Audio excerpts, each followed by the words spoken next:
We will begin shortly.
Okay, we will begin the second part of our panel.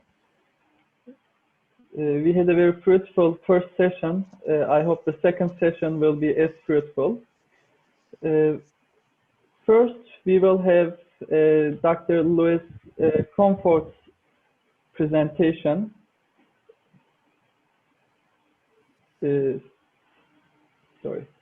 Entitled Cognition, Action, and COVID-19 in Japan, a Meso-Level Response. Dr. Louis Comfort is a professor at University of Pittsburgh, Graduate School of Public and International Affairs. She is one of the most prominent names in the field of crisis management. She is the mentor of many of the prominent names in the field. I think we have one of the top names in the field, which is an honor for all of us today. She is also a concurrent professor at Nanjing University. She was a concurrent professor at Nanjing University, a lecturer at University of California. She had been a director of Center for Disaster Management at Graduate School of Public and International Affairs. And her areas of specialization are public policy, organizational theory and design, information technology, and policy. And she has done research in many areas, including Japan. So today we will hear about her perspective on COVID-19 response in Japan. With this, I would like to welcome Dr. Comfort. Thank you very much for that warm welcome. I'm going to see if I can share my screen here and bring it up. Here. There. Well, I'm very pleased to give this presentation. I've spent a lot of time in Japan, actually going back and forth a year at Kobe University with colleagues there, back and forth for 10 years teaching in a program of disaster management, and then, of course, reconnaissance trips for both the Kobe earthquake in 1995 and the 2011 Tohoku triple disaster. So it has been really very interesting for me to watch Japan and to watch the way in which they responded to COVID-19, which is actually a rather surprising case. And the title, Cognition, Action, and COVID-19 in Japan, really focuses on what is essentially a meso-level response. And, oops, next slide, please. I think I'm not able to move it. Is there? Maybe you could click right arrow. Right arrow? On your computer, I mean, yes. Yes, okay. So, Japan's response was honestly an enigma in Asia. because it is, of course, a developed country, third largest economy in the world, significant advances in information technology, etc. But to everyone's surprise, or at least to mine, it honestly came up with this middle level response. And in the context, Japan was a neighboring state to South Korea, to China. Initially, it thought its island location would protect it from the rapid spread of COVID-19. So it did not adopt a national policy for public health measures to slow the transmission of the disease. It did make resources available in limited ways, but its primary strategy was literally to appeal to the public for cooperation and to adopt a voluntary approach, get everyone to be responsible, do what they should do, and essentially it placed the responsibility for enforcement at the prefectural and municipal levels and relied on voluntary action by the population. So the outcome was essentially a meso-level response, which was neither high nor low on the global scale. And if we look, and I just took 5 countries here and ranking them, and these figures were from today at from the Johns Hopkins University COVID-19 or Coronavirus Research Center. And we see almost 28 million confirmed cases, almost 895 almost deaths in the world. And the US, regrettably, is #1. Brazil is trading places with India for #2 and #3, and Japan, 44. And we look at, this is of the 188 countries in the world that are UN member nations, and South Korea is number 75. And Taiwan, a tiny little Taiwan, is 164th out of 188 countries. But this was a surprise to me when I actually did see it. So my question when I started this research was to try to identify what were the key factors that led to this unexpected outcome of a middle level response. And here, one of the key issues in my judgment is this gap between cognition and action. It wasn't that Japan didn't know about the virus. Of course it did. It followed the news in China and then the transfer to Korea. But there is this long-standing dilemma in decision-making about the gap between cognition and action. You can know something intellectually, but that doesn't mean you act on it. And this novel coronavirus is actually a striking case for us to study how nations recognize and respond to a lethal threat. And it's especially important because the only known means of reducing the threat is by collective action in the nation that is exposed to it. And this requires a learning process that means first you have to recognize the risks, so you have to understand it, but understanding it in terms of what it means not only for you, but also your neighbor, also other people. And this is then communicated to the community in a way that builds the social coherence that enables collective action. That then allows coordination across multiple levels of government and organizations, and it enables then the nation to bring the incident under control. So the challenge here is to recognize risk and to guide public action to take the disease under control. Now, this comes back to cognition. What do we really mean by cognition? It is the capacity to recognize emerging risks And this is especially important in a situation of uncertainty when you don't know exactly what is happening, and then to act on the information you have. But cognition represents this flash of comprehension that triggers action in order to accomplish a clear goal.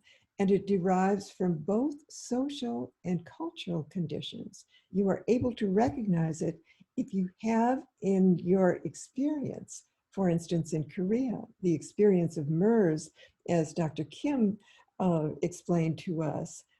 But importantly, cognition initiates a learning process that enables the actor, whether it is an individual person or a group or an organization or a prefecture or a nation, to adapt to unknown threats. But there's a bit of a problem, and it is this learning process. And Herbert Simon, who was Pittsburgh's own guru, said, we can only create what we already understand.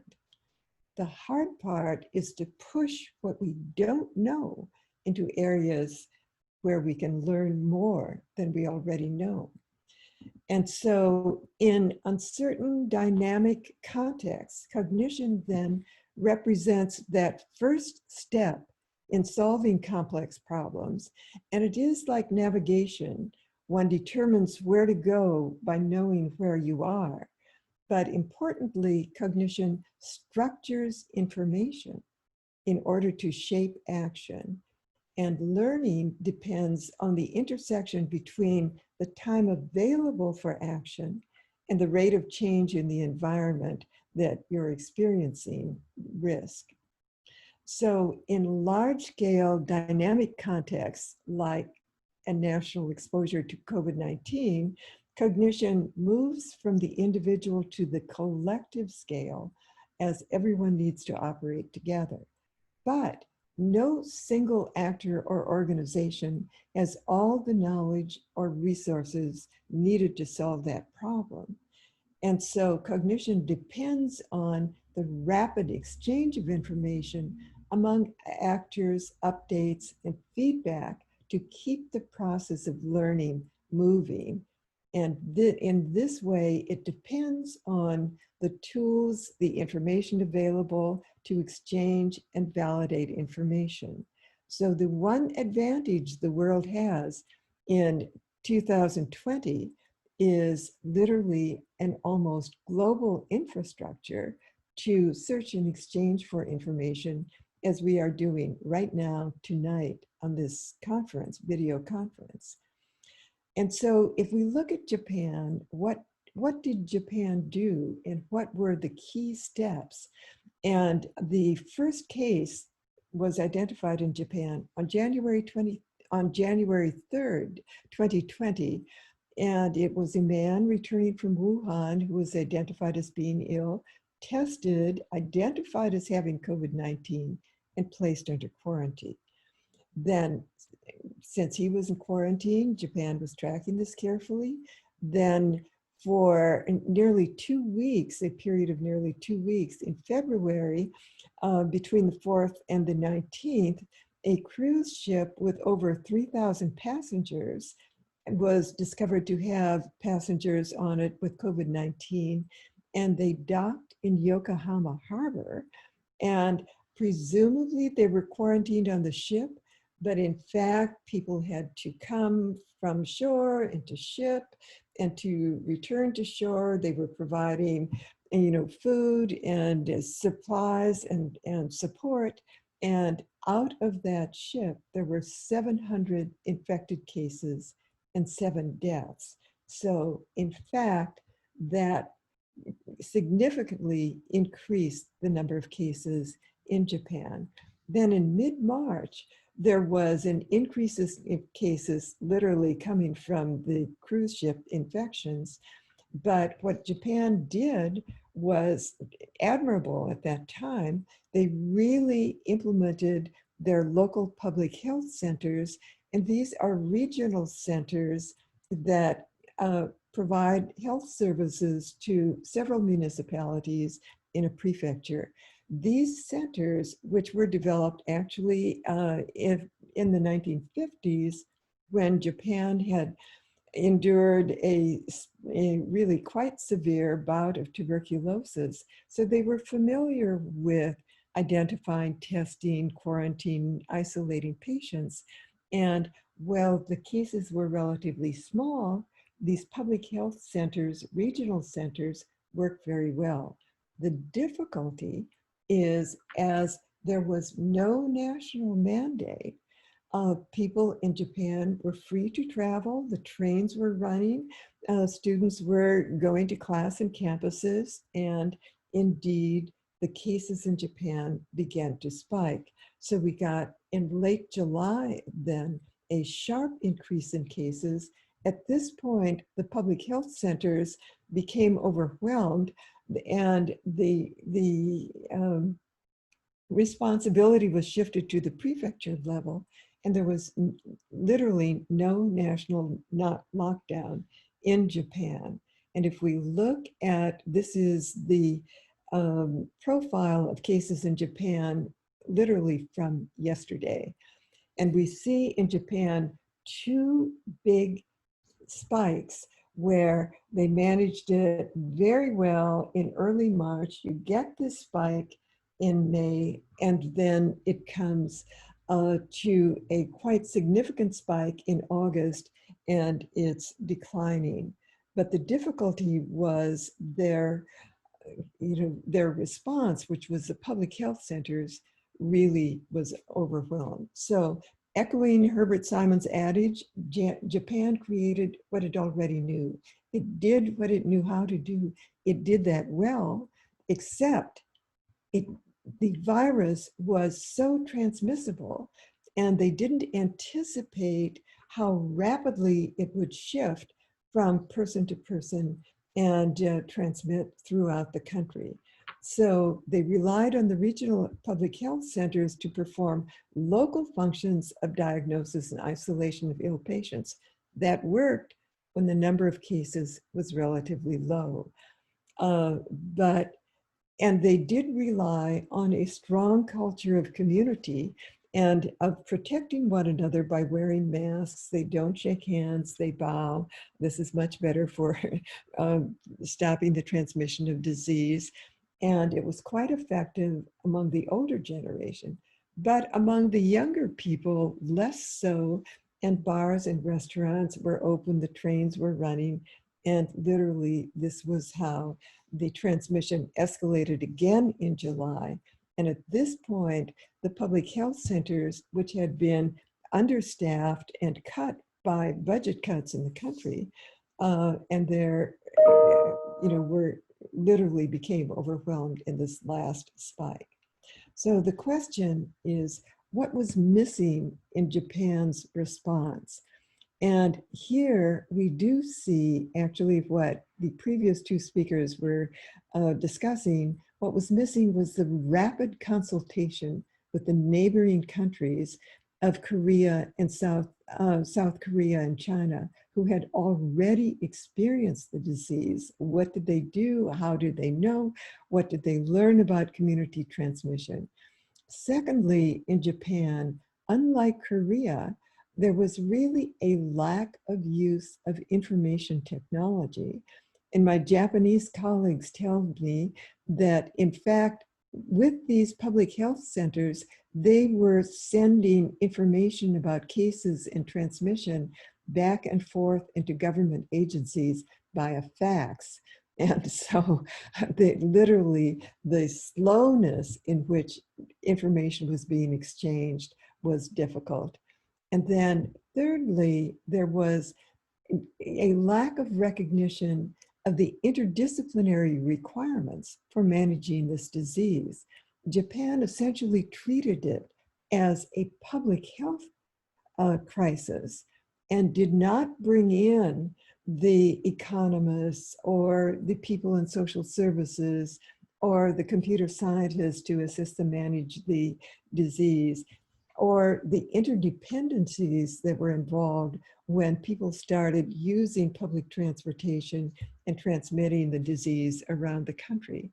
Then thirdly, and this is interesting, there was really an over-reliance from my observation, and I'm doing this as an outside observer, on instruction from WHO, the World Health Organization, regarding the severity of the crisis. And consequently, there was a missed opportunity for the early intervention to limit the transmission of the disease. It was interesting because here I think we get both an economic and cultural aspect, where my colleague in Japan asserted this, and this has to be anecdotal, right? That one of the reasons for the delay in the Japan and the reliance on the WHO was Japan was trying to decide whether it would hold the Olympics that had been promised and that Japan's government had invested heavily in. And they had booked rooms in hotels, they had made commitments. And the question was, if Japan, canceled the Olympics because of the disease, they would have to pay. If the World Health Organization canceled, then the hotels would allow them to do that. And we have seen this same phenomenon with canceling conferences here in the US. It becomes an economic issue as well. And so the real question is it possible to redesign the learning process? And here I'm thinking not just for Japan, but for every country that has experienced this crisis of COVID-19. And we can gain some insights from this brief review of response processes in Japan, is that timing is critical. So closing this gap between the recognition of the risk and the action they take is really critical. And then clarity in framing the problem and giving the same message clearly to all people is really critical. So what happened in Japan is that different generations were responding differently, and different groups in the society were responding differently. And thirdly, of course, leadership and organizational structure matter. The absence of national leadership in hierarchical administrative structure really crippled the national response. The regional strategy for public health centers was indeed effective, but it needed to be backed up by continual support, financial support, personnel support from the national level. So the critical task is really to maintain a platform for systematic monitoring, reporting, documentation, and analysis of events as they change the whole system. And here, the full resources of information technology that has been developed around the world, I think, is absolutely critical. And so one of the questions, literally, and I'm saying this as someone who spent a lot of time in Asia, China, Japan, I'd like to spend more time in Korea, is it possible to redesign a learning process for emerging risk, not only for Japan, but for the leading countries in Asia? And this we've already mentioned with the Belt and Road Initiative, because in this age of global transportation, trade, economic, social interdependencies, COVID-19 will end eventually, but other threats will inevitably emerge. Climate change is very real. I'm here in California today as wildfires are threatening the entire state. And we see the cost and the losses that will come in many countries of the world from climate change. And our real question is, can we imagine a world beyond nation states in which robust international learning centers like the Koopman University Center here collaborate to monitor the status of global health, to share information, technologies, and techniques to bring these threats under control?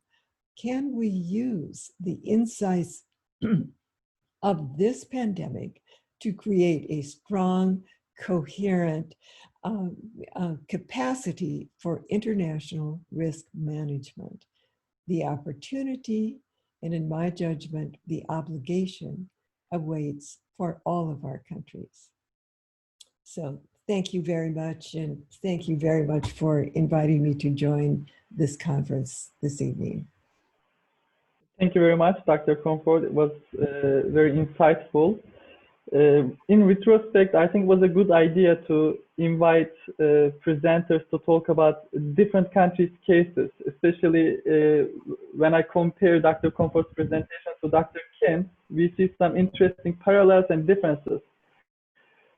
Both in Korea and Japan, there was no national lockdown, for example. There was huge reliance on citizens and residents voluntary, them taking response voluntarily.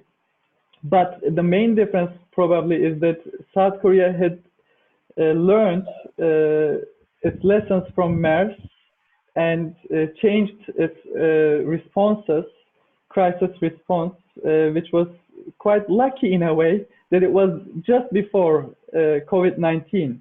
Whereas in Japan's case, the lessons learned, according to Dr. Comfort's presentation, is mainly from, or the experience comes mainly from 1950s tuberculosis response, which is probably quite outdated, and because of the small n problem, probably not the right case to be applied to COVID-19 response.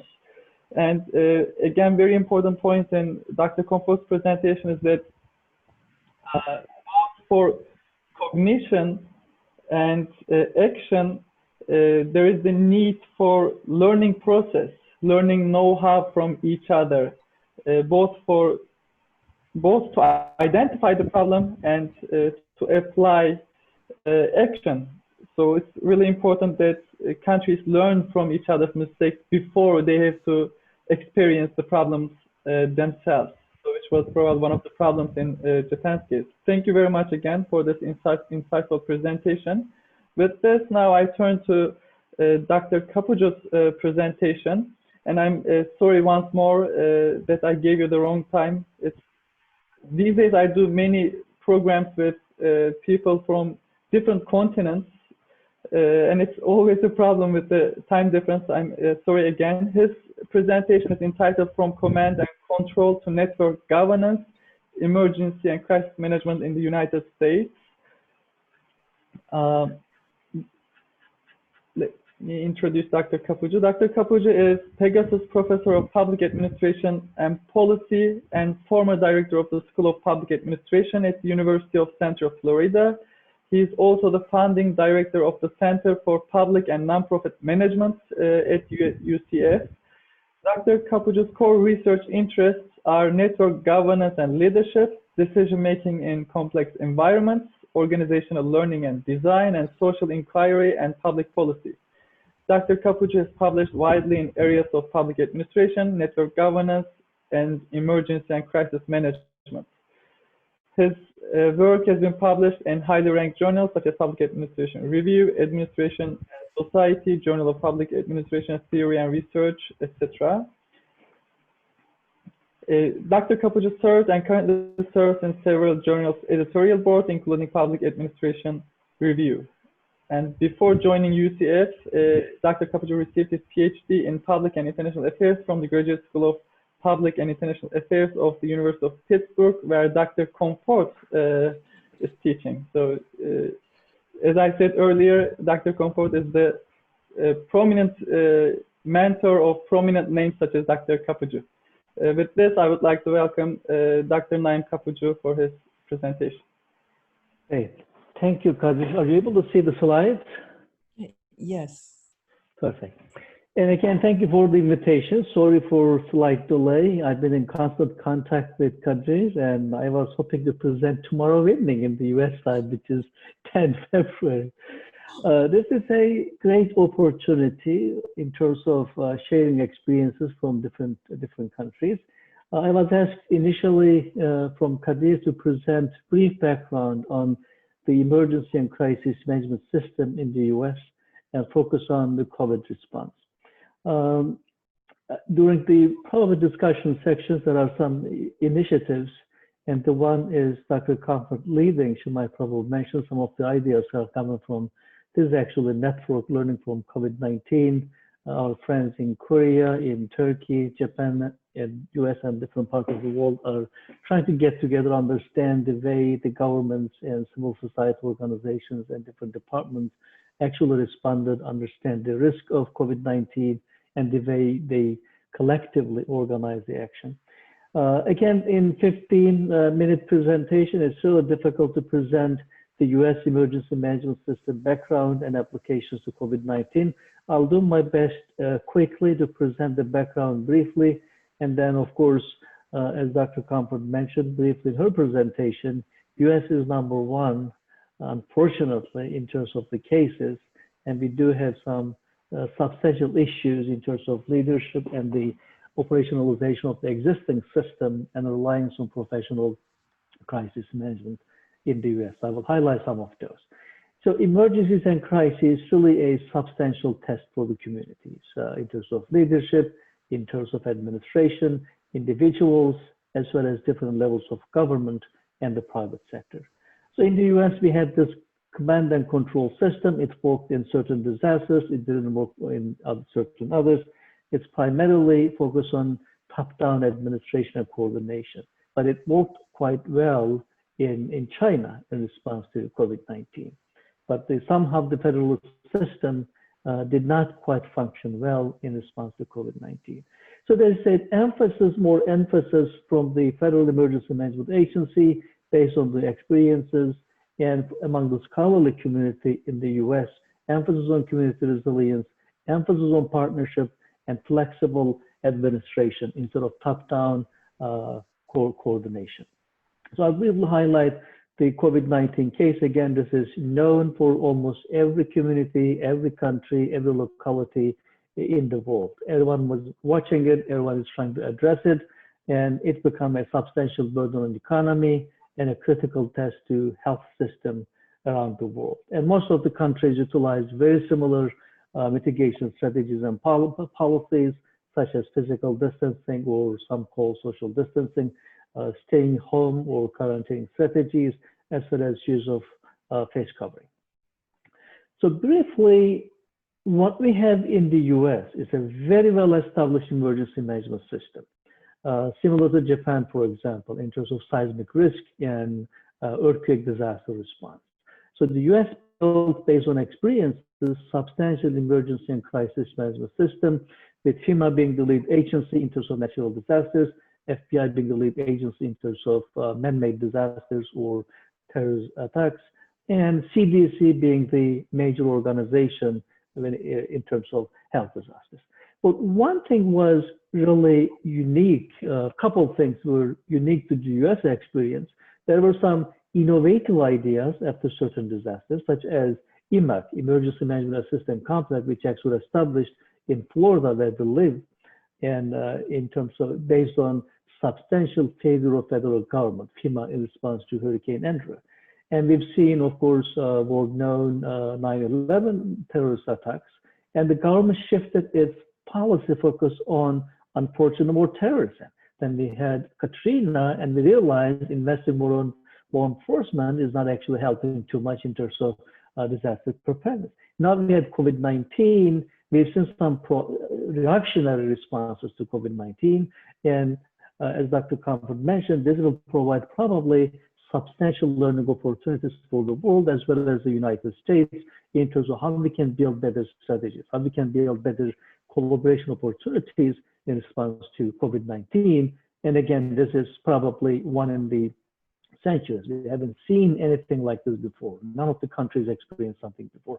Smaller scale in Korea, smaller scale in Taiwan, smaller scale in South Asia, but nothing at the global scale as large as COVID-19 we're experiencing worldwide. So one of the things is really any type of disaster and emergency is a quintessential role of government. So government needs to take substantial responsibility. Yes, the hospital system, the private companies, they need to be part of this whole system in terms of community resilience, but it is the government's job to guide and monitor as well as lead the successful crisis response. And one of the things really critical to leadership at every level, and I will highlight some of those points. So this is just a depiction of a crisis management system in the US. This is a federal system, primarily emphasis on intergovernmental relations. States have substantial decision-making authority through governors and health departments. And of course, municipal government and cities and mayors, they do have their jurisdictional power authority and the federal government. But everything needs to be coordinated at the federal level, state level, and the local level. And local communities need to coordinate among themselves, state agencies coordinate among themselves. This is a very complex process to handle in response to major crises. As I highlighted earlier in the presentation, crisis, disaster bring a major test. Regardless how prepared we are, there needs to be a quick learning, quick decision-making, and leadership capacity for effective response. And the core highlight really the community resilience.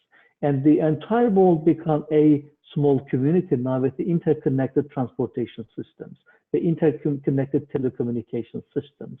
And when we mention community resilience, it becomes part of the entire world with international organizations, states collaborating with one another. And we haven't seen substantial coordination, collaboration, unfortunately, at the international community. One, this is not experienced before. Two, probably every country wanted to give priority to its own citizens. And we've seen something similar in the United States. Even though we do have this emergency management system compact, but states did not operationalize it. Every state impacted, and every state wanted to focus on their own citizens first. So this is a brief highlight using emergency management system as an example how the federal emergency management is at the top and community organizations at the bottom, and you have this organizational capacity, the social capital level of connectedness among individuals and communities in every society, and that helps build community capacity. But this community capacity needs to be mobilized and carefully facilitated by the government agencies from federal to local to build a substantial, effective community disaster response system. Real quick, the system, this is the slide that built with Dr. Comfort and Michael Siciliano, our colleague and friend at the University of Illinois, Chicago.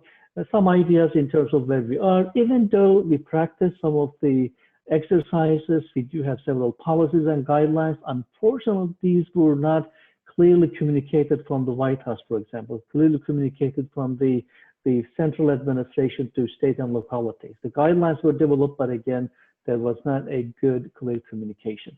So as I highlighted before, this became a global health crisis, and World Health Organization is supposed to play a substantial role in terms of information collection and dissemination among the states and helping them to coordinate their action.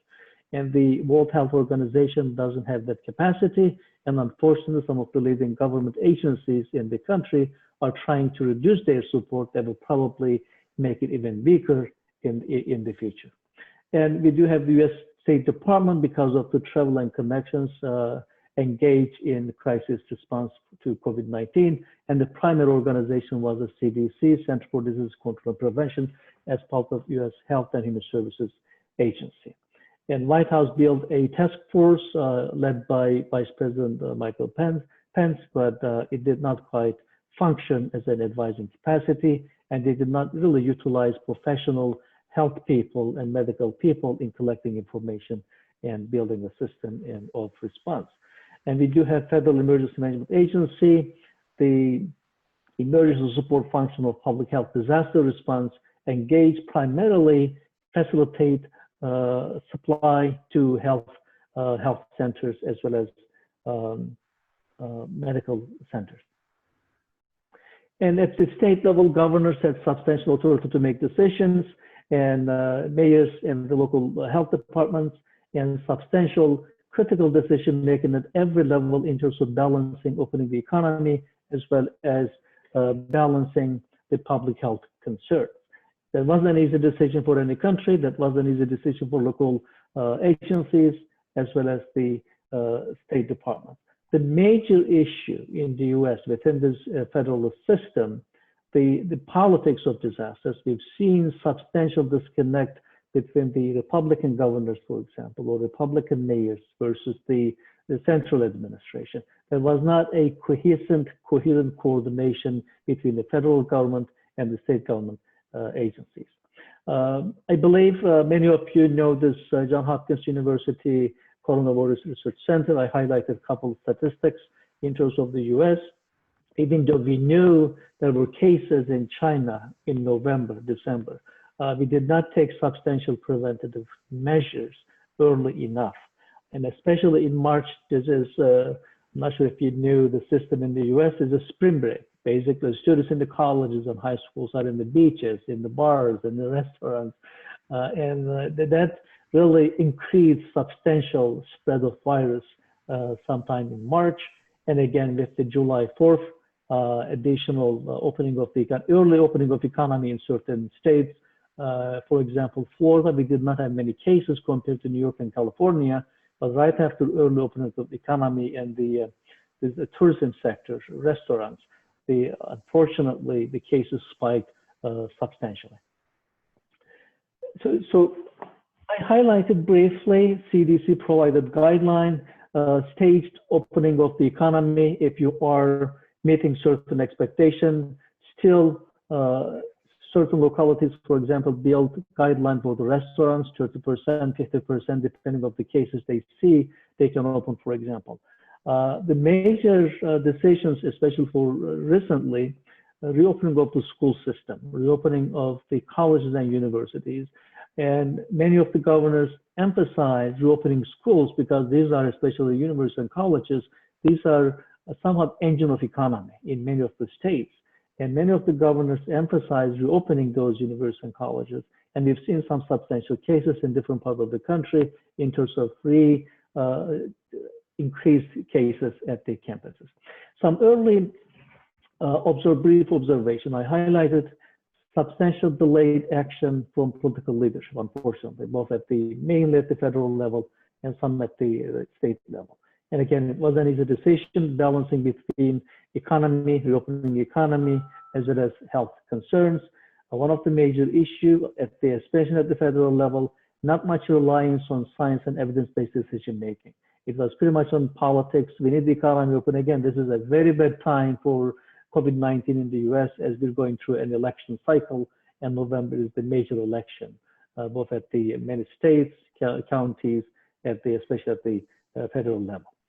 We do have a very professional emergency management system in the US, but again, professional emergency managers not quite utilized at the state and federal level, but we've seen some such good examples at the local level. For example, in the county, I live in Orange County in Florida, we had the emergency manager took the leadership role, coordinated action, and they've been actually following the individual cases. They've been making phone calls to make sure individuals are actually following the guidelines from the government in terms of self-quarantine, in terms of using face covering and physical distancing. One of the other major issues was the timely communication and public trust. So people did not trust too much, unfortunately, because of delayed information and inconsistent message coming from the national administration and the states, as well as from states to the local government. So we really need to have this critical information, well organized, based on evidence, based on science, well coordinated and disseminated in a way that the people at large can understand, as well as organizations at the different levels can understand and take an action. And I think this is, again, a major crisis and a disaster worldwide. And there are a lot of opportunities for all of us as scholars and practitioners and policymakers to learn, hopefully build capacity within the global system, as well as local and different countries, and design policies, hopefully will effectively help us in response to other disasters we might face in the future. With that, I'll stop in here. Thank you very much. Thank you very much, Dr. Kapıcı, for this great presentation. Again, we see some parallels and some differences, but I think the most important takeaway from the US case is that even if you have the best experts, even if you have the best epistemic community, even if you have the best response system, best resources for it, politics still matter, and politics can undo things. We also had elections in Korea, but I don't think undid anything. We had the general elections, and I personally voted for the first time as a Korean citizen. And we have no confirmed cases related to this election. But right now in the United States, opening of economy and everything else is pretty much tied to even opening of the schools, which is also related to opening of economy, as Dr. Kapıcı pointed out. It's tied to the elections, and it's an important election in the United States because it's presidential elections, and it's whether Trump is re-elected or not. So it's quite vital as well. So this is very important. I think we had really different but also somehow connected experiences from different four very important countries regarding COVID-19, and we had the best experts to deliver presentations on these countries. And now I would like to turn to our discussants to discuss these cases more in detail and maybe to facilitate the discussion with the presenters through some questions. Our first presenter is Dr. Yoon Kyung-woo, a professor at the Department of Chinese Politics and Economy at the Global College of Humanities and Area Studies at Kookmin University, which is one of our co-hosts of this program. Dr. Yoon? Yeah, nice to see everyone. I'm Kyung-woo Yoon. It's the first time for me to see most of you. You know, you're 13 hours behind us because of the time difference. So I think you guys will soon become sleepy. Anyway, it's a pleasure to be here among you. I have read an article Professor Kim and your colleagues have published recently. The world is in crisis due to the coronavirus pandemic. Globalization has reduced the distance between economies and societies, making contagious disease spread more effectively. The global challenges requiring cooperation across borders beyond the nation states are mounting. Your article and presentation today are very meaningful at a time of waning global cooperation, and then when countries need to work together to manage global issues. Professor Kim, I have 3 questions for you. Every country has its own approach. Many governments have resorted to strict measures, including a mass lockdown, desperate to contain the coronavirus. But such measures put great strain on economies and sometimes generate public backlash. South Korea has had success in containing the spread of the deadly virus without lockdowns, as Professor Kim mentioned. South Korea handling of the outbreak involving a highly coordinated government response that emphasizes transparency and relies heavily on public cooperation in place of the hardline measures such as lockdowns. Professor Kim mentioned the role and effect of the ICS, Incident Command System, and NIMS, National Incident Management System. In simple terms, containing an outbreak is about identifying and quarantining infected individuals as quickly as possible, preventing them from perpetuating viral transmission. In this process, the first and most important component is having a standard operating procedure. I see the South Korea has the standard operating procedure. So far, South Korea has demonstrated consistent standard operating procedures. This is not surprising, given that each has invested, South Korea has invested heavily in infectious disease control following prior experience with SARS and MERS. South Korea's standard operating procedures essentially called for 5 steps. aggressive transparent information campaign, high volume testing, quarantine of infected individuals, treatment of those in need, and disinfection of contaminated environments. One of the things that South Korea opened up testing centers that people could drive in and go through. Korean governments made it all free. And once they identify people, they put them into quarantine. And the ability to identify people who might be infected, to isolate them was probably very important and more difficult to do in settings like in the United States, where there's actually a lot more spread. How is it that South Korea was able to test? Has been testing something like 20,000 people per day. I think there's been 5,000 tests per million people in South Korea, just over 50 million people. South Korean government's collaboration with labs to provide access to testing and early diagnosis was a leading factor. What specifically is that South Korea has done that has helped keep the death toll much lower than other countries in similar positions. South Korea is a country that doesn't have the wealth. Many labs in the United States can run 1,000 more tests a day, containing the virus and reopening the economy, both depending on figuring out how to use the capacity. Many would argue the technology of the United States has been able to get tests out of the door so quickly, working test drive-throughs. And the United States and other countries haven't able to do that. Why? Why is it? That's my first question. My second question is about this. I think every country may have a different balance of the need of privacy and the need for public safety. And we do this all this time, right? I mean, in this case, on your left hand, you have the health of a nation or the health of the city. And on your right hand, you have individual rights.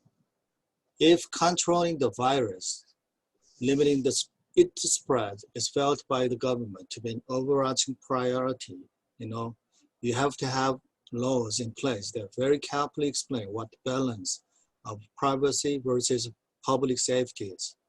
And the Korean government actually had done that. South Korea has taken some extreme measures to that. Some people might say it's kind of, in a normal world, it's a violation of civil liberties or people's privacy.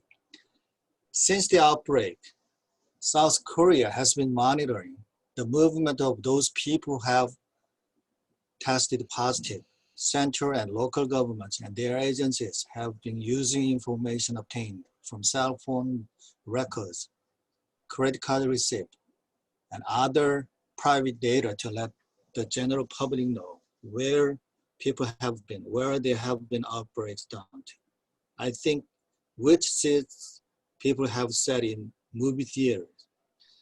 Is that the kind of sacrifices that a free society have to make in order to fight this pandemic? And my third question is about something like international cooperation. The United States and China relationship has rapidly deteriorated over the last several years. And thus far, COVID-19 has made things even worse. The COVID-19 pandemic may be a potential tragedy in the United States-China relations and a potential tragedy for the world. The interactions between the two sides, the finger pointing and politically driven accusations between these two leading powers is so far wasted historical opportunities for cooperation to tackle a common threat. They could have made a commitment to an international investigations of what went wrong in all countries during the early phases of the pandemic, but they didn't. They have done it. For some, they may still a tendency to view international politics as a cold-blooded game rather than using the Corona-19 pandemic as a chance to collaborate with each other. Nationalist leaders in the United States and China may want to pretend they don't need the other, but South Korea's different approach has a different approach to China. South Korea's approach appeared to have played in its favor, highlighting South Korea and China relations. You know, how is the coronavirus shaping South Korea's cooperation with China? I think it was the right decision for both the South Korean government and the private sector to provide China with millions of masks during the early stages of the virus outbreak in China. Despite South Korean conservatives' attacks on the administration, in return, the Chinese government and enterprises also provided millions of masks to South Korea. The South city of Daegu, when it battled, contained a massive spike in COVID-19. Later on, China and South Korea have been cooperating during the pandemic through the exchange of medical information and support between both governments. A fast-track entry system for key business personnel, first established by China and South Korea, has effectively promoted the resumption of work and production and stabilized supply and industrial chains. South Korea is willing to further cooperate with each other, with China, on coronavirus prevention and control. The cooperation may include drug and vaccine research and development. Neighboring countries are effectively cooperating with each other against the coronavirus pandemic and ensure smooth operation of regional supply chain as shown in the fast track entry system for business travelers. The coronavirus can present an opportunity for South Korea and other countries to assist in the management of shared global change, and any effective strategy must face the reality that crisis spawned by transnational threat will require the ability to work together. You know, no one will win the United States and China's corona contest amid the United States-China competition for hegemony. It is high time that both the United States and China reflect on themselves and come up with sincere and rational policies and strategies. The rise and fall of superpowers inevitably bring about fierce power competition, strategic confrontation. But the future of a new Cold War between the United States and China in the 21st century will only undermine the stability, peace, and prosperity of the world. The United States and China should recognize the need to strengthen the international community together instead of going it alone. They should be cooperative. Professor Kim mentioned the importance of effective national, regional, and local ICS within a country, as well as the need of coordination among the countries. My third question is whether the United States-China cooperation is still possible. Is the United States-China cooperation on the COVID-19 still possible? Is there any reason to hope that U.S. cooperation with China is still possible, or it's getting worse? That's my last question. Again, I thank you for your insights on crisis management system of South Korea. Thank you. Thank you, Professor Yoon. Thank you. Maybe, Dr. Kim, maybe we can have your answers at the end. We can also hear from Dr. Chu first. And feel free to ask questions to other discussions as well, maybe Dr. Yun at later stages of our discussion. With this, I will welcome Dr. Chu Jae-woo for his comments. And then after our discussion ends, I'll give a chance to presenters to respond to the comments and questions. Dr. Chu Jae-woo is an associate professor of Chinese foreign policy at the Department of Chinese Studies at Kyunghee University. Dr. Chu.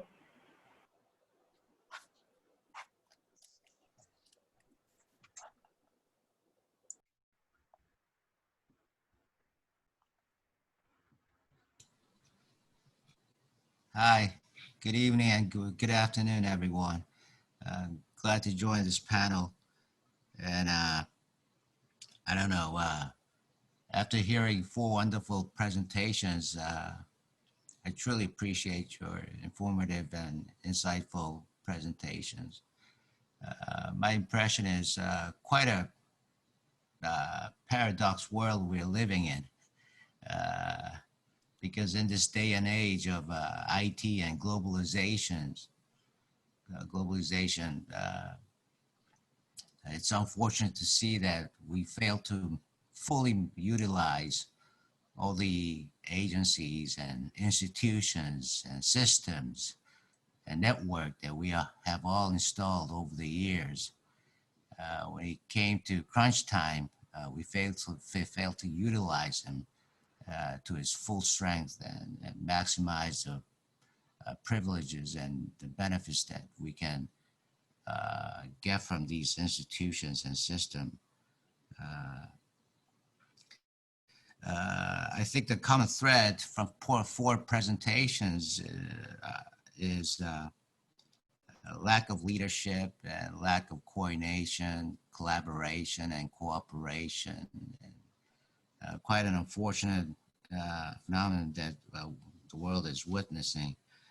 I think when we're talking about crisis management, I think we have to go along hand in hand with crisis prevention. And I think all the presenters shared an aspect on how the crisis prevention mechanism has failed implicitly and by focusing on the failure of crisis management mechanism in respected countries.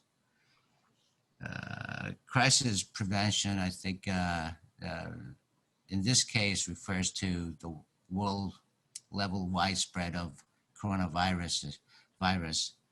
And I think it is quite obvious that despite the fact that we have all the institutions and system installed at the world level as well as regional level, but somehow they fail to activate and function in a way that prevented the virus from spreading at the global level. And what's happened has happened, and now it's time to efficiently manage this spreaded virus in respected country. But it seems like at the domestic level, the crisis prevention mechanism as well as crisis management mechanism has not worked to our expectation, which is quite unfortunate, and it's quite a paradox here because we're supposed to have all these technology and information and just like Professor Comfort pointed out, there was a cognition of the seriousness of the virus, but we failed to act in a coherent fashion, and that's quite unfortunate. I guess I can attribute to the failure of these institutions system going into activation to the fact that I think there was obviously blame game that went on both domestically and globally. And in defense of the blame game, countries tend to resort to nationalism, which is quite unfortunate to see. And in looking into the cause of the spread of the virus, For instance, China pleaded the fifth, and that's quite unfortunate. And when the countries employed means to overcome the crisis situation, it's unfortunate to see countries to resort to protectionism and statism.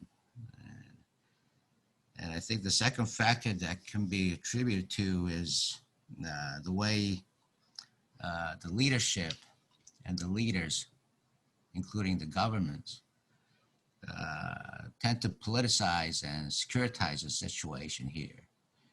By politicizing, I mean, obviously, political interest, political factor were given priority when it comes to decision making. And second, economic interest and economic factor was given much more importance when it comes to decision making process over the socio and cultural factor here.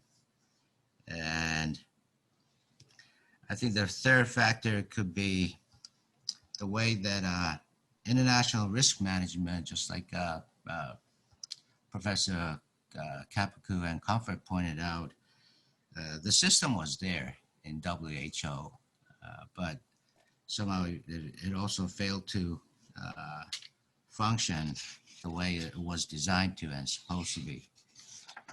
At domestic level, obviously there was all countries are well equipped with CDC, and it seems like CDC's information and suggestions and policy recommendations were all ignored by the incumbent leaders.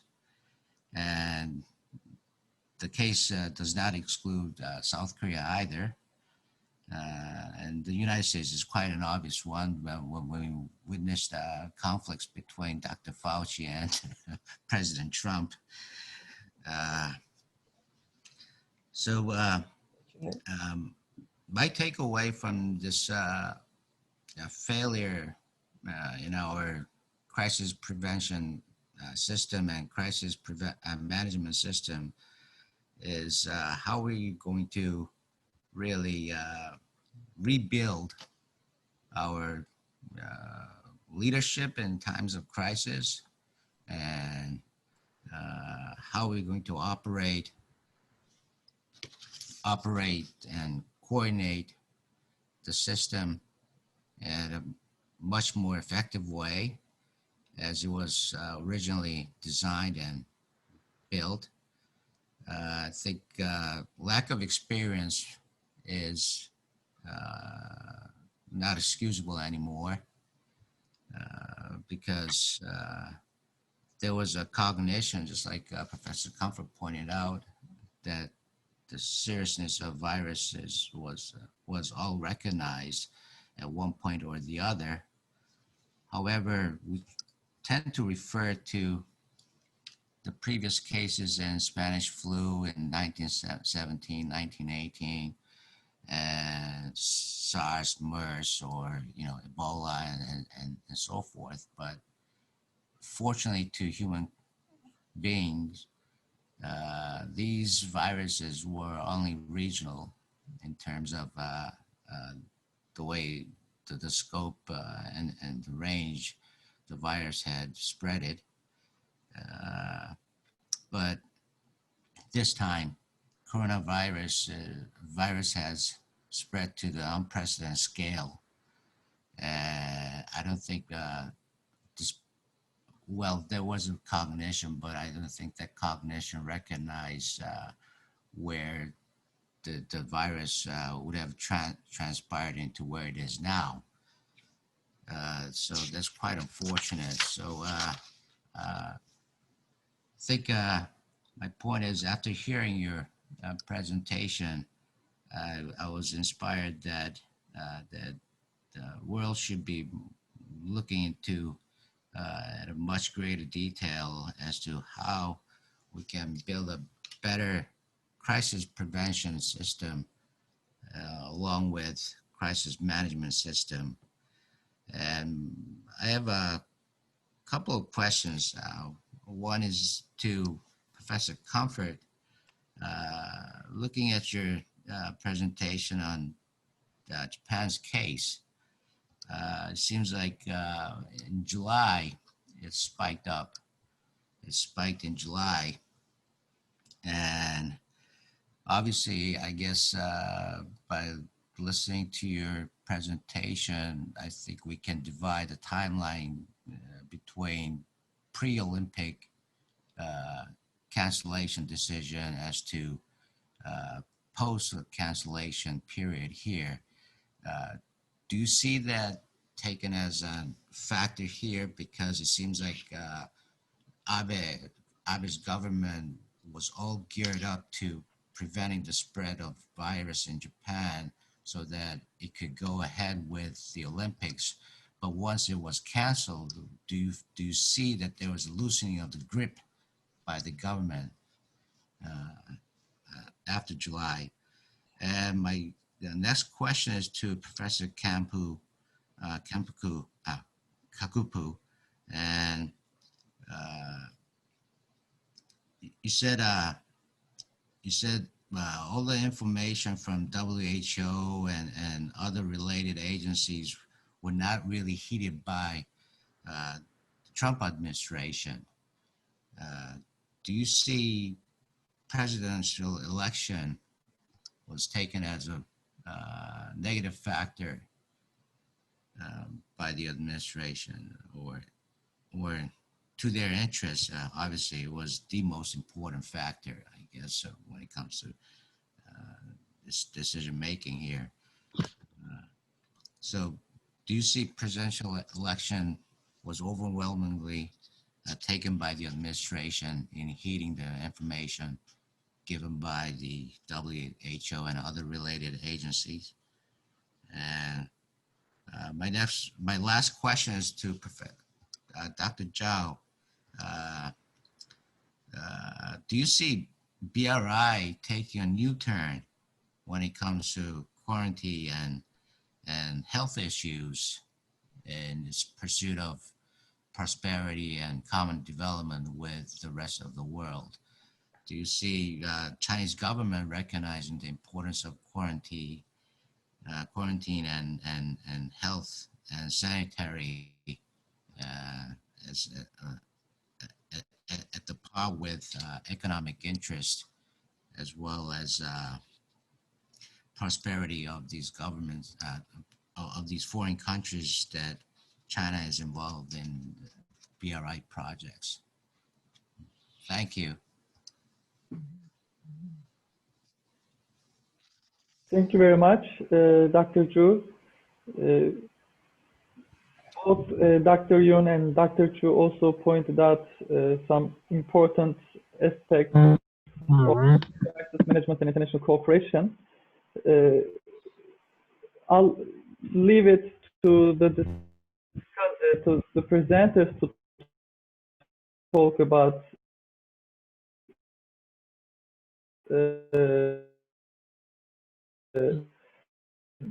their comments and questions. He talked about a very important aspect of crisis management here regarding privacy versus effective contact tracing. And in Dr. Chu's presentation, he talked about what Dr. Zhao also talked about, nationalism versus international cooperation, blame games versus international cooperation. So with this, I think I'll first leave it to Dr. Kim, because she received the most questions, I think. And after that, Dr. Comfort, Dr. Zhao, and Dr. Kapuju. Thank you for the questions, Professor Yun and others. 3 questions was a lot of questions, so I might miss some really important point in the question, but this is my first reaction. The last question about whether US and China can rebuild a relationship in this all these conflicts and everything in COVID-19, I truly don't believe I'm qualifying to answer the question, and I may have to ask you, Professor Yun, who knows more about international relations, or the Professor Luis or Kapuk, who might have a better experience with the US and China relationship. So I'm gonna just leave that question to everybody rather than answering by myself. And if I understood correctly your first question, what makes a difference between South Korea versus US or other country in terms of how they respond to the COVID-19? This one I might be able to explain with my own opinion, but it's not based on any substantive knowledge about the country, because I've been here in the United States for the last 2 decades, and I rarely know about what's happening in the Korea. And so if you go to like a details, what Korean government have done in terms of actions for various dimensions of epidemic, then my information might be less than what other people in South Korea might have. I pay attention to the organizing among the organization as a response to this epidemic over the last 5 years. So just telling that my knowledge is quite limited even for that first question. But I read an interesting article this morning. One of the researchers was saying that according to the most recent survey, South Korean people shows highest anxiety about this COVID-19, even though country has been managing so well compared to other countries. I cannot remember all those other countries that has been surveyed, but South Korea was like one of those top countries that people worrying about the COVID-19. At the same time, Korea is really in good shape in terms of the economy, according to the all kinds of report.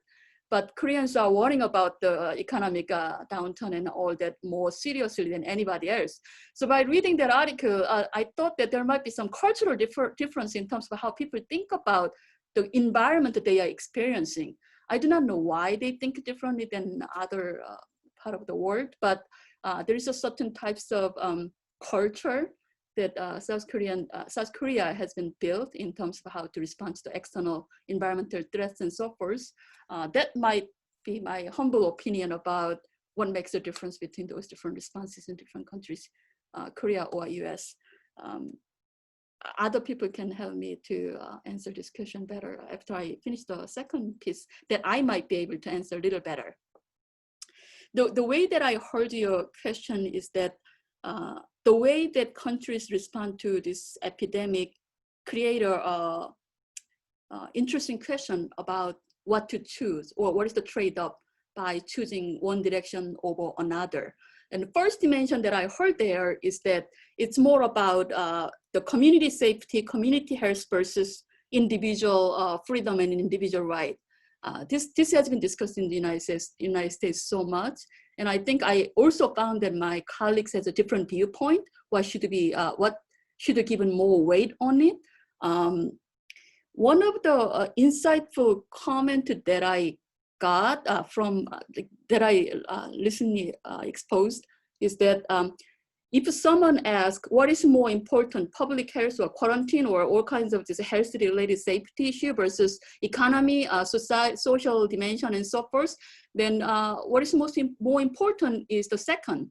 Economy is important, social dimension is important, everything that we are dealing with in our life. That's really important dimension in terms of the priority. However, that priority would not be able to achieve if we fail to secure the public safety and individual health and all that.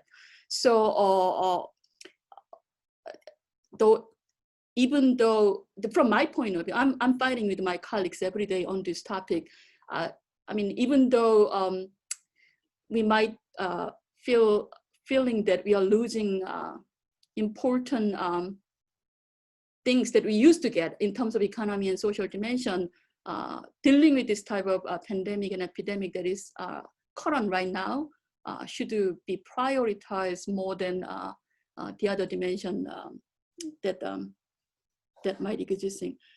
And I think your question also has this question that Kadir was mentioning, which is like privacy versus tracing.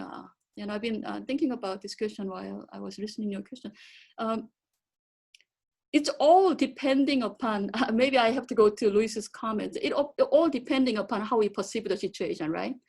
This COVID is really, if we really believe that this COVID is really impacting seriously for every country, then I would argue that giving up a little bit of privacy for the tracing would not be really problematic. However, not everybody would share that current COVID-19 is really serious as much as I do or as much as others do.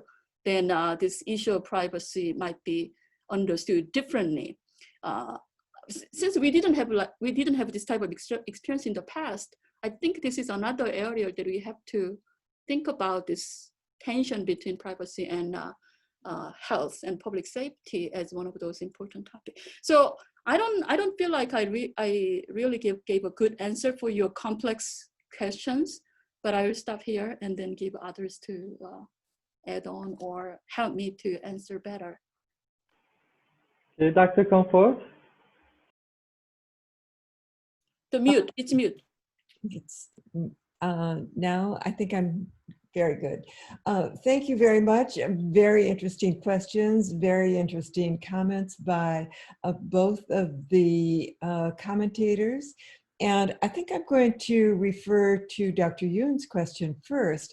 Is there hope for rebuilding the relationship between the US and China? And I would say yes, in 54 days, because we really have to look at the response of the US, I'm sorry to say, through the lens of Donald Trump and his major concern about his election.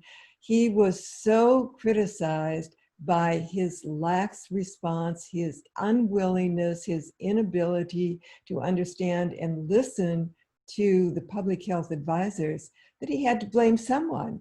Who could he blame? Oh, of course, he blames China. Probably he doesn't even believe that, but this becomes part of, I'm sorry to say, the political blame game. So I would say, you know, Chinese colleagues, Korean colleagues, Japanese colleagues, don't give up on the US. You know, have patience with us while we get through the election.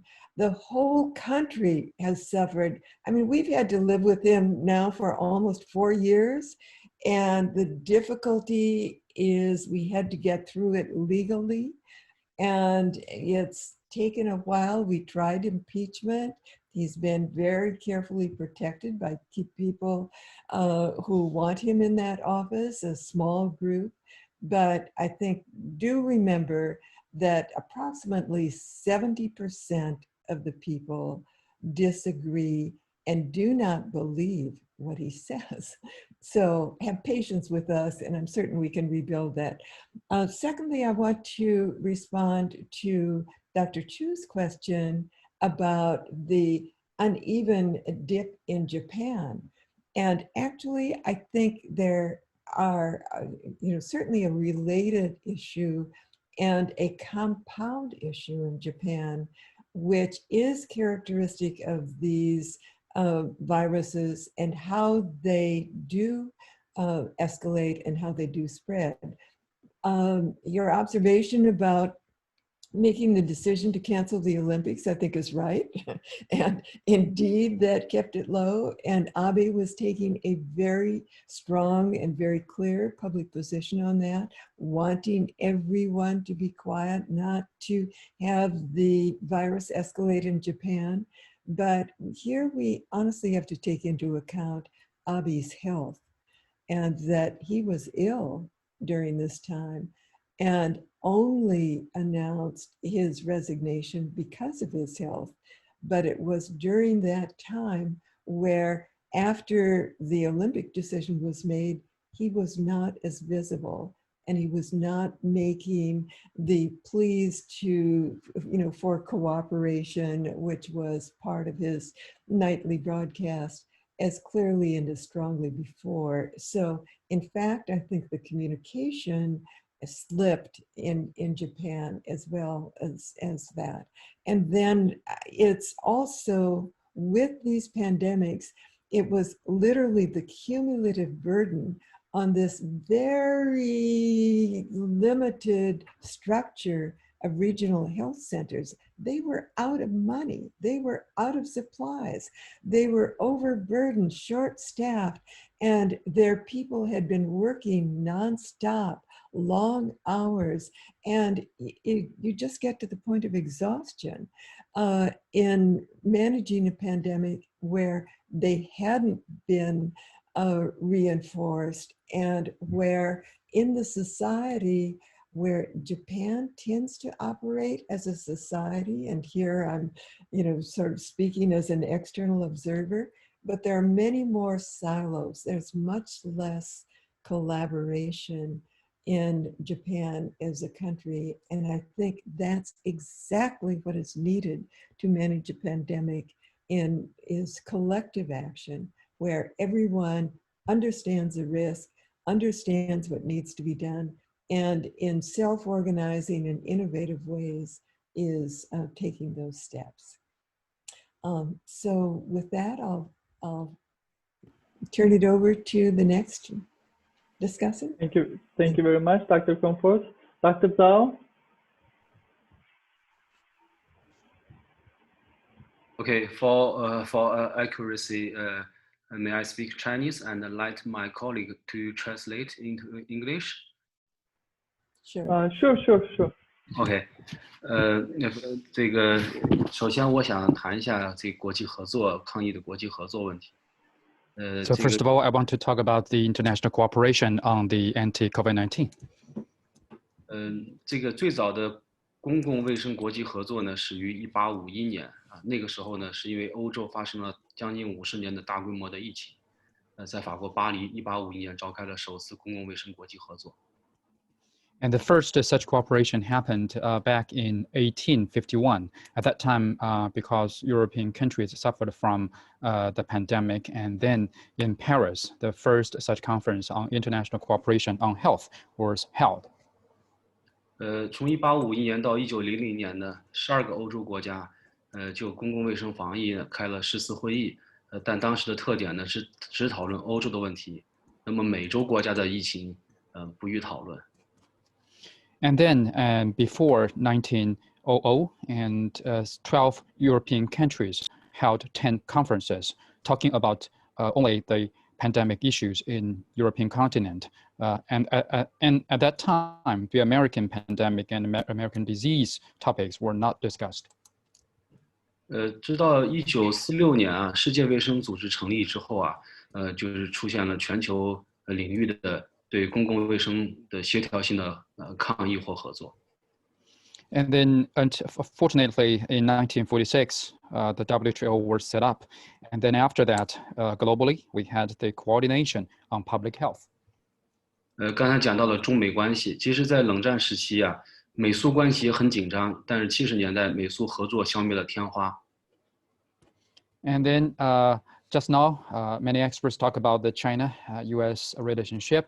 And even in the very coldest time during the Cold War period, there were cooperation between America and the former Soviet Union in 1970s. They cooperated to eliminate the pandemic, the 天花。OK， 所以在这次疫情的时候啊，中国政府也非常希望同美国合作，但确实难度很大。At that time, they eliminated smallpox, and this time, Chinese government is hoping to cooperate with the U.S. government, but it's really difficult. 其实今天这个议题我觉得非常好的是什么呢？谈到了中国、日本、韩国还有美国，其实有3个亚洲国家。我觉得之所以抗疫，一个是自身抗疫有效，另外一个是这些3个国家团结合作，也很有效。我觉得很重要的就是除了制度之外的因素呢，还有文明。就是亚洲国家注重集体主义啊，家庭重于个人，那么集体也重于个人。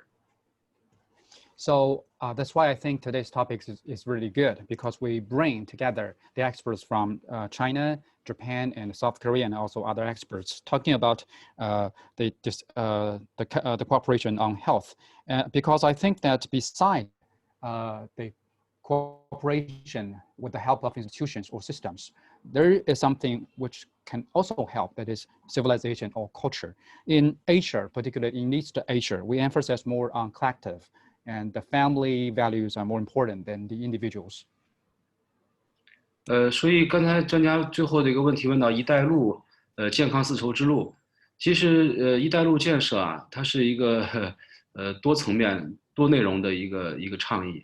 它从最开始的时候就强调经济合作，包括生态文明包括健康，都在强调。但是这次疫情啊，之后会放大，比如说健康丝绸之路、数字丝绸之路的比重。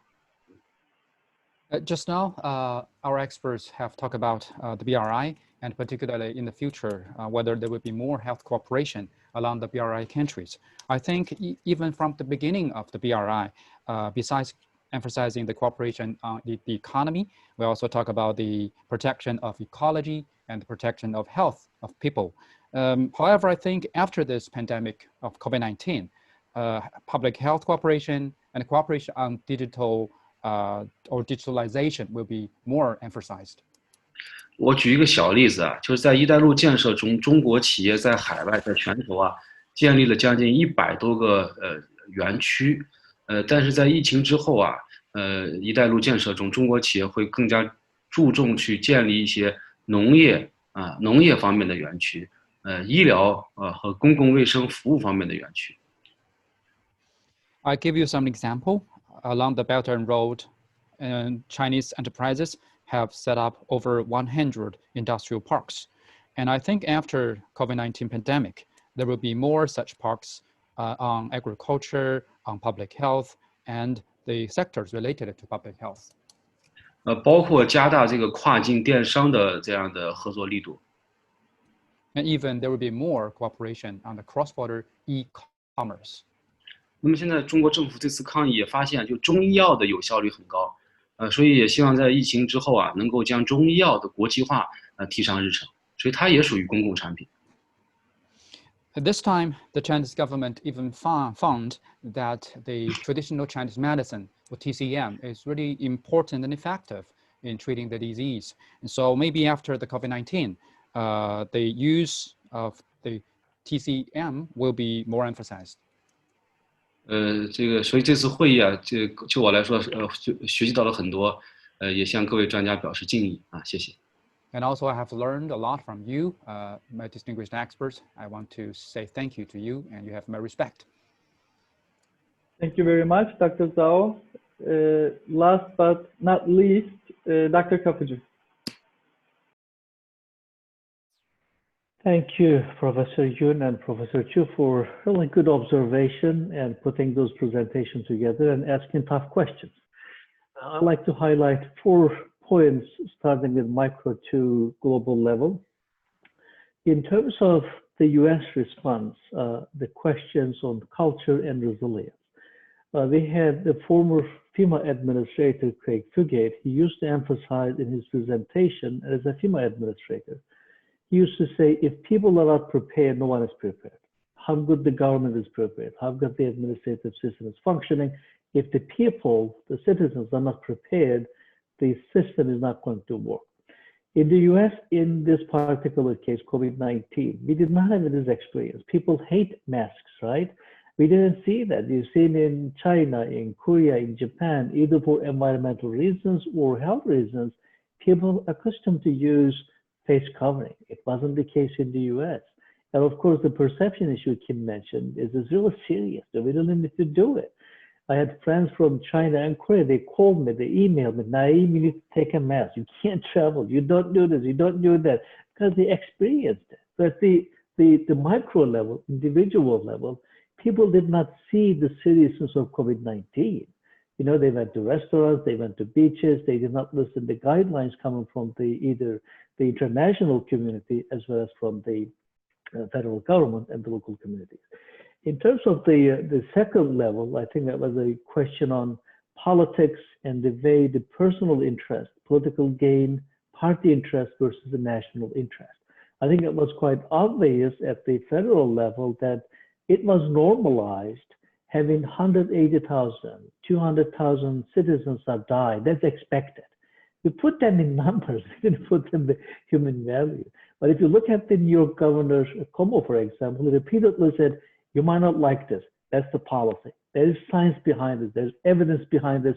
This is what we will do and you have to follow. So we've seen this primarily public safety and people put first in terms of certain policy decisions and action from the government. At the global level, coordination, collaboration, and the framework Dr. Comfort built and presented briefly into the Japan case, the cognition, communication, control, and collective action. If there's no trust, if there's no capacity, it is not going to work. Of course, there is at the global level economic interest of the countries versus the global interest. How do you balance this? At the state level, the public safety versus the economic reopening. I think there are those balances, and it's not easy decisions. For example, Russia claimed that they found medicine for COVID-19. No one excited because people don't trust, unfortunately. Right? So we have this substantial trust issue at the global community as well.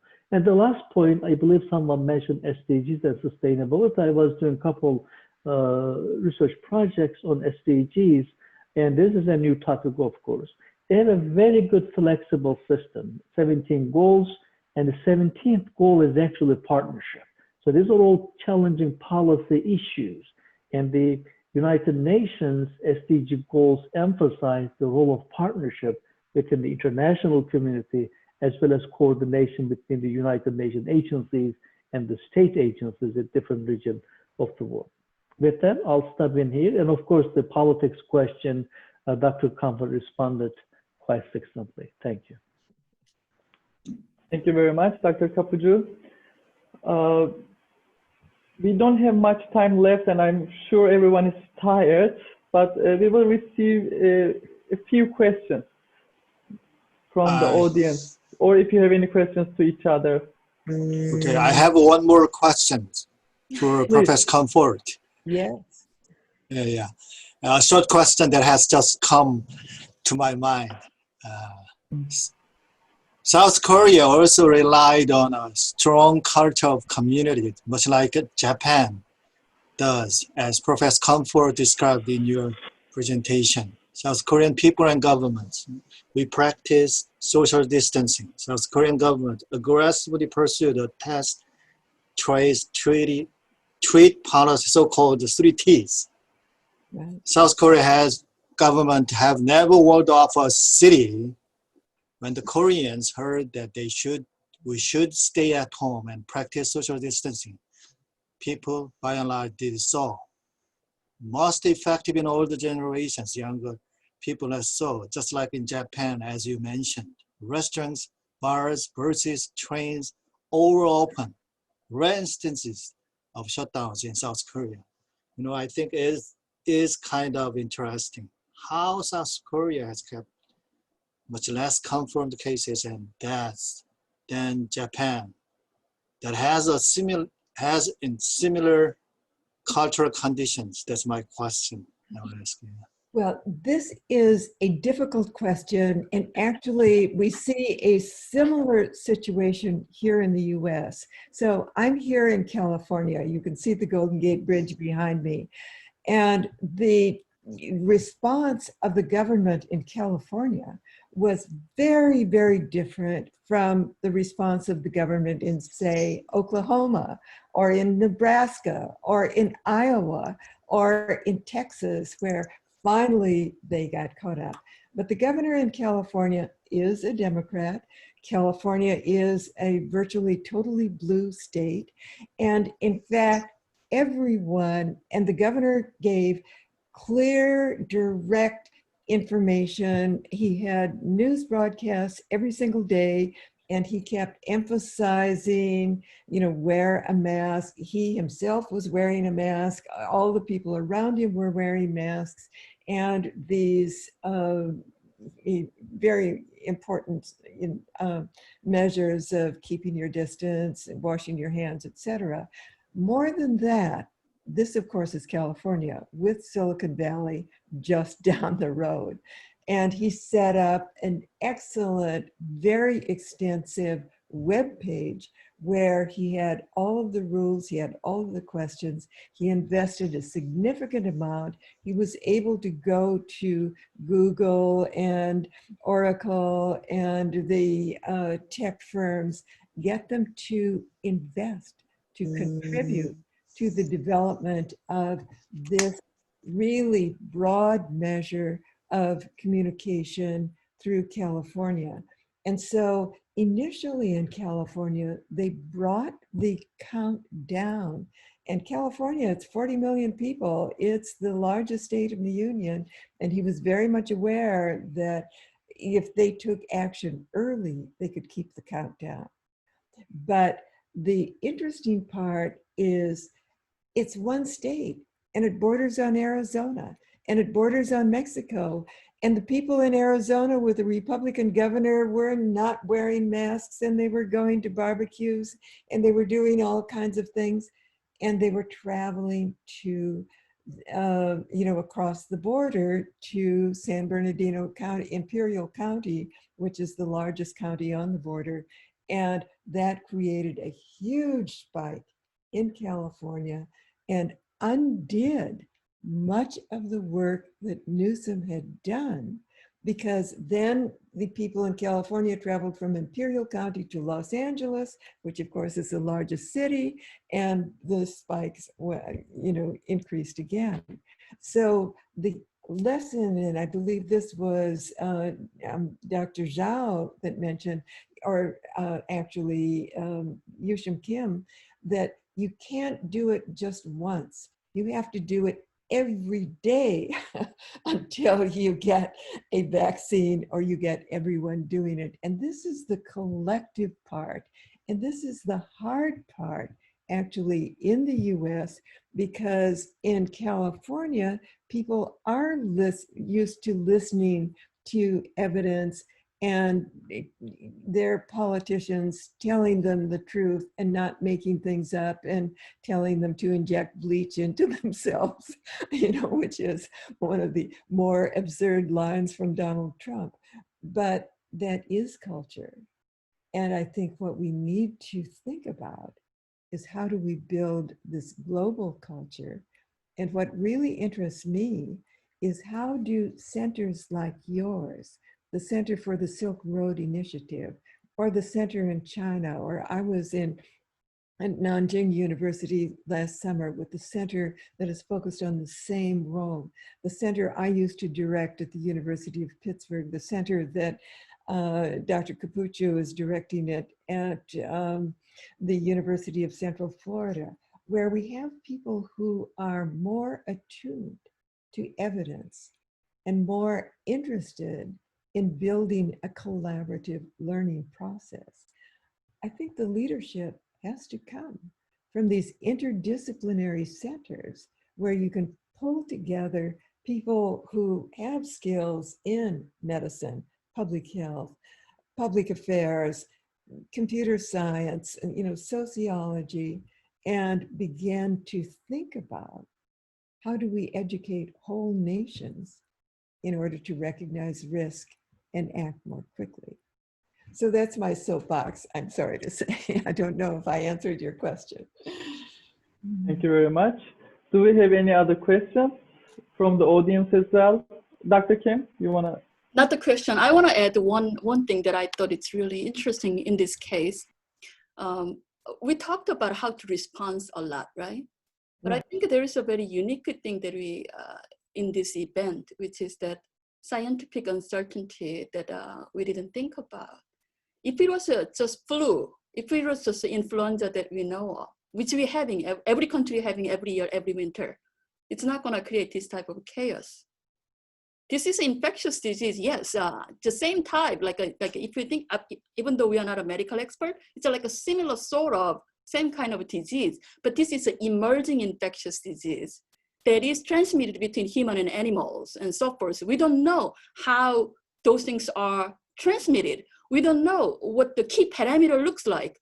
We don't know many of these dimensions. So there's a scientific uncertainty that make science must be progressed along with this event, which is not, science is not working like that. Science takes decades or 2 decades, 3 decades, but we cannot do science like this in this particular case with a lot of uncertainty on the disease.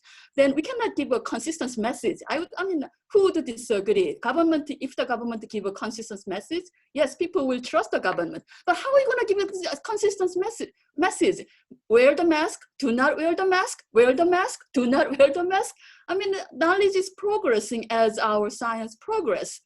This is the unique challenge that we cannot discount. It's not like some of the diseases that we know very well or some of the events that we know very well. There's a huge uncertainty along with the source of the problem that we are dealing with.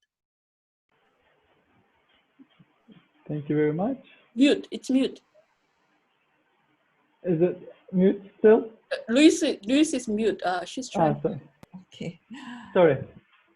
If I may, I would like to respond to that. Yushim, I think you're exactly right.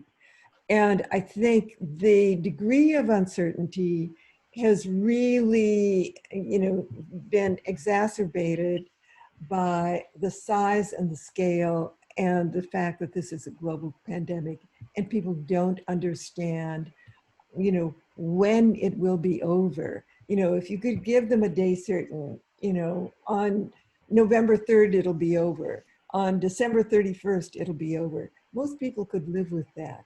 But it's knowing that they don't know and trying to live their lives in ordinary ways when they still don't know, I think is very difficult. So in this situation, trust of leaders, as Dr. Capuzzo has said, is really important. And how do you build trust with leaders? California's Governor Newsom has made mistakes, but what he has done is the next day he's come back and said, look, our computer program in Los Angeles, really had errors in it and we had to correct it. And so this is what we did and this is the correction, and people can accept that.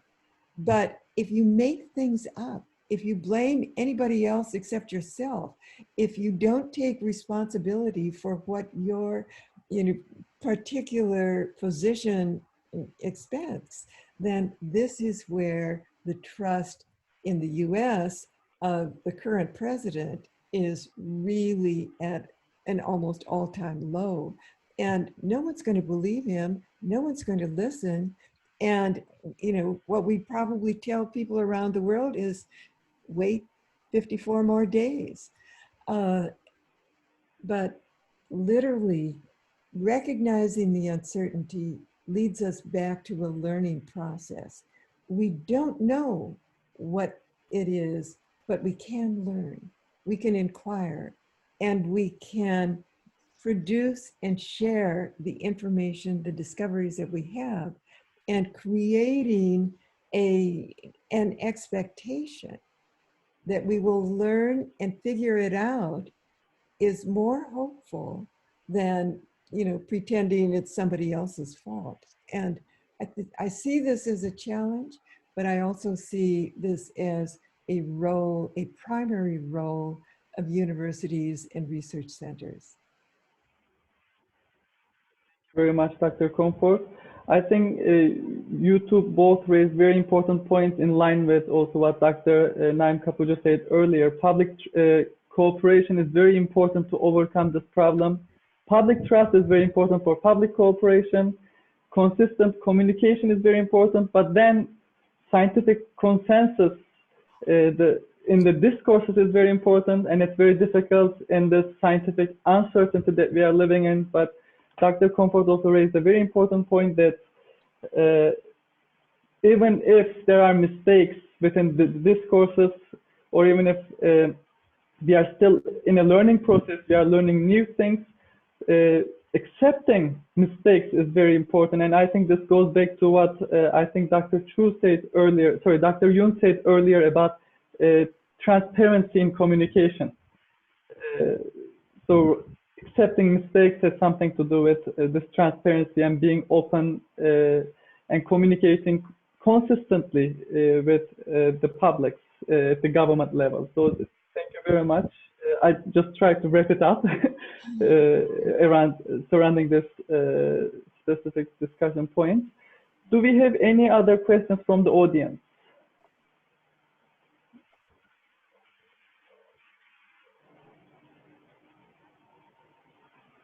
Do you have any last comments or last words, presenters or discussants? Well, I would just like to thank every single member on this panel. I thought it was really very interesting, and it was very interesting to me to see and to hear the different perspectives. And I hope that, and I'm confident, Kadir, that your center will continue to develop more kinds of dialogue like this. And I think this is a very constructive, helpful way to build the kind of commitment to international dialogue and international collaboration and international cooperation that we need, not only to deal with COVID-19, but for even larger challenges like climate change. Yes, yes, thank you very much. I also would like to express thank you for everybody. It was like eye-opening experience, because I never expected I'm going to confront the nationalism question in the conversation with COVID-19. Thank you for opening up my mind with different dimensions. And again, thank you, Kadir, and everybody else in the panel organizing this. It was quite a good experience. Thank you very much for all of your participation and very insightful presentations and discussions. On behalf of the organizing team, I would like to thank everyone for making time, and it's quite late in the United States, so despite the time difference, despite my miscalculation of the time, thank you very much everyone for your participation, and I'm looking forward to maybe meeting again in the future, to follow up maybe program in the future. Thank you very much. Thank you. Thank you. Bye-bye. Bye-bye. Bye. Bye. Bye. Thank you. Bye. Bye.